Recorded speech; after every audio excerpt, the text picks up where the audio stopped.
Ya teman-teman, selamat malam. Udah 2 minggu juga saya nggak buat konten di YouTube karena kebetulan saya pulang ke Medan karena istri saya melahirkan, jadi mendampingi istri selama kurang lebih 2 minggu gitu. Nah ini sekarang saya kembali ke Bandung dan saya sempatkan untuk bikin video lagi. Nah saya coba-coba cari di media sosial, kemudian di halaman-halaman berita, penasaran dengan em, berita apa yang lagi hot atau yang banyak dibicarakan sekarang dari soal segi kesehatan. Salah satunya yang saya tertarik untuk membahasnya adalah tentang vaksin COVID. Karena kan sekarang ini ya lagi banyak-banyaknya pembahasan soal vaksin. Nah, yang menarik adalah soal ini mengenai efek samping. Apakah benar sebenarnya semua kejadian setelah vaksinasi itu disebut efek samping atau bukan gitu.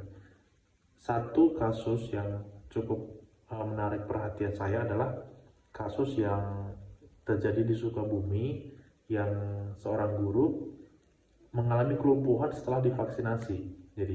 Jadi itu apa ya? Jadi banyak dibicarakan, apalagi eh, bagi para anti vaksin itu mengkampanyekan kasus tersebut itu sehingga banyak yang takut untuk vaksin gitu. Ini kan cukup mengkhawatirkan juga ya, karena kalau misalnya semakin banyak yang ragu untuk vaksin, takutnya eh, target kita untuk mencakup cakupan target kita tidak tercapai, atau kurang lebih 170% itu ya, untuk mencapai kekebalan kekebalan kelompok, herd immunity.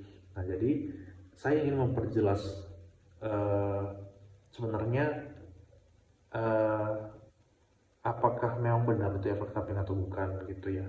Terus sekaligus untuk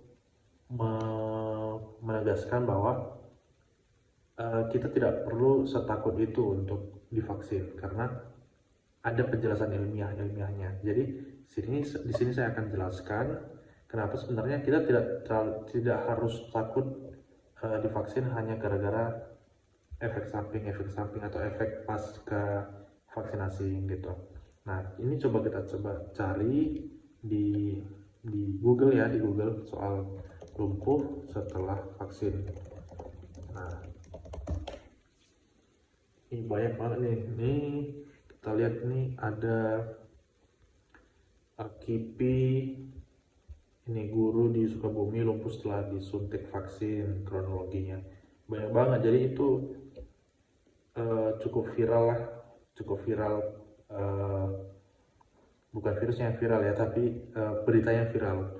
Apalagi ini digoreng oleh orang-orang yang anti vaksin gitu. Nah, khawatirnya kita di situ, takutnya jadi banyak yang nggak mau memberi diri untuk divaksin. Nah, jadi sebenarnya kelumpuhan yang dialami oleh guru ini namanya GBS atau Guillain-Barré syndrome. Jadi ini semacam penyakit pada persarafan gitu. Sebenarnya eh, apa benar Guillain-Barré syndrome yang disebabkan oleh vaksin? Jadi gini teman-teman, saya pernah bahas tentang efek setelah vaksin di video saya sebelumnya. Judulnya itu tentang apa itu KIPI. Jadi sebenarnya KIPI itu adalah kejadian ikutan pasca imunisasi. Semua kejadian medis yang terjadi setelah vaksinasi itu kita sebut KIPI.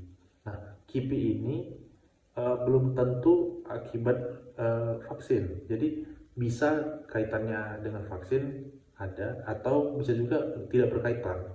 Jadi semua yang terjadi setelah eh, vaksin itu kita anggap KIPI, bukan efek samping. Sementara kalau efek samping itu kan semua kejadian biasanya merugikan yang timbul setelah pemberian pengobatan atau intervensi, misalnya vaksin gitu, atau obat-obat tertentu, itu efek samping.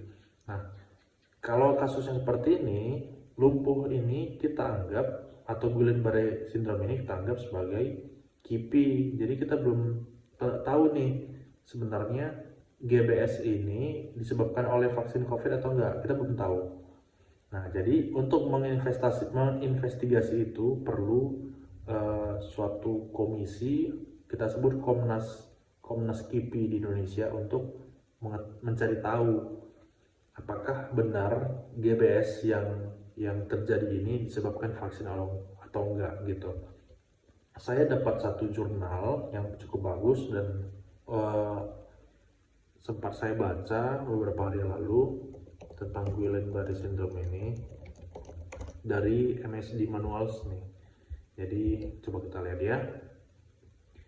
Sebenarnya GBS ini penyebabnya lebih 50% karena infeksi gitu. Infeksi apa aja? Biasanya Campylobacter jejuni, kemudian bisa karena cytomegalovirus atau herpes virus juga bisa, mycoplasma juga bisa. Nah ini dia Epstein-Barr. Jadi penyebab GBS ini bisa Campylobacter jejuni, kemudian enteric viruses, herpes viruses seperti CMV ataupun Epstein-Barr virus. Kemudian beberapa jenis dari mycoplasma juga bisa. Penyebab lebih sering itu 50% lebih akibat infeksi. Jadi sisanya bisa karena yang lain. Misalnya apa? Misalnya pembedahan karena operasi jadi lumpuh. Bisa juga vaksinasi. Tapi ini sebenarnya aman, jarang. Dulu sudah pernah sebenarnya GBS terjadi karena flu, yaitu vaksin flu tahun 76, tapi ini kasusnya sangat jarang sekali ya. Saat itu kurang lebih seperti 1/1 juta kalau salah. Jadi sangat minim sekali lah kasusnya. Tapi untuk yang sekarang ini yang kita saksikan bersama kasus ini, itu belum tentu ya. Itu kita sebut KIPI tapi belum tentu. Nah, kita kembali coba ke ini Google. Sebenarnya Ketua Komnas KIPI yaitu Prof. Kusnandi sudah beri pernyataannya soal KIPI ini, tentang kasus ini. Coba kita lihat. Bukan ini seperti ini ya. Prof. Kusnandi ya. Coba. Vaksin COVID. Coba kita lihat ini saya belum buka sih, ini bukan karena vaksin. Jadi sebenarnya Prof. Kusnandi itu bilang kalau belum cukup bukti untuk menjelaskan ada hubungan antara GBS yang dialami oleh si guru dengan vaksin COVID. Jadi belum jelas hubungannya. Ini tidak berhubungan malah katanya. Ini kurang tahu apakah beritanya valid atau enggak, tapi yang saya tahu sebenarnya hubungan itu belum jelas buktinya gitu, jadi belum bisa kita pastikan ini karena COVID vaksin atau enggak gitu, walaupun terjadi setelah vaksinasi gitu ya. Bisa juga karena yang lain gitu, karena infeksi yang menyerang GBS yang tadi itu juga bisa terjadi suatu waktu, sehingga kasus ini bisa kita anggap kasus koinsiden atau yang terjadi secara kebetulan atau bersamaan gitu ya. Jadi kesimpulan yang ingin saya sampaikan sebenarnya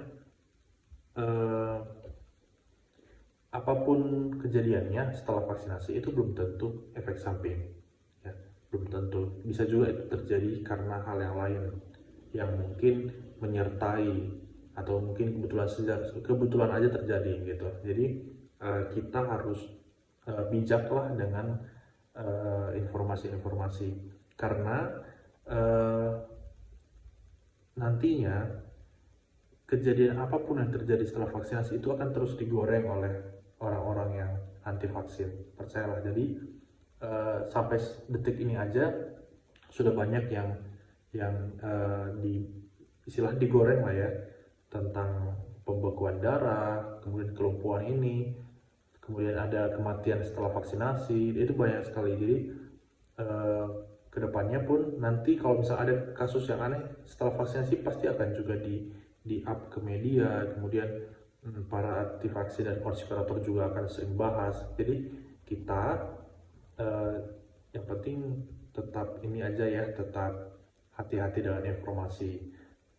Tetap percaya aja pada expertnya, para ini ahli-ahlinya aja gitu. Nah gitu. Sejauh ini sih sebenarnya vaksin itu aman ya, jadi nggak perlu takut untuk divaksinasi gitu. Oke, mungkin itu aja yang ingin saya sampaikan, yang ingin saya jelaskan. Mudah-mudahan penjelasan di video ini bermanfaat untuk kita, untuk Anda dan teman-teman semua. Kalau misalnya ada yang ingin ditanyakan, boleh ditanya aja langsung di kolom chat gitu. Oke, sampai di sini dulu. Terima kasih.